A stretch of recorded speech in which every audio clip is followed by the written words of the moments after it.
ভ্যাদবেদিতে short pitch cricket টুর্নামেন্টে champion Brotherhood.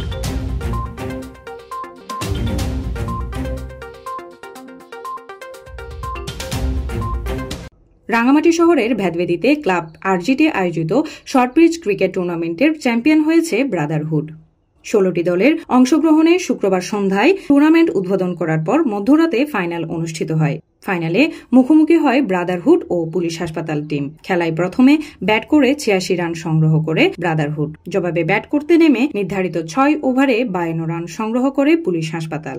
এতে করে 34 রানে জয় নিয়ে চ্যাম্পিয়ন হয় ব্রাদারহুড। খেলার পর চ্যাম্পিয়ন ও রানার্স আপ দলের খেলোয়াড়দের হাতে ট্রফি তুলে দেন আয়োজকরা। এ সময় টুর্নামেন্ট পরিচালনা কমিটির আহ্বায়ক ও ভ্যাদবেদি দক্ষিণ মুসলিম পাড়া সমাজ কমিটির সাধারণ সম্পাদক মোহাম্মদ ইকবাল, সদস্য সচিব রবিউল হাসান সহ মোহাম্মদ রাশেদ, শামসুল আলম রনি, জাহিদুল ইসলাম রিটন ও আব্দুল গফুর উপস্থিত ছিলেন। Desk report, CST TV.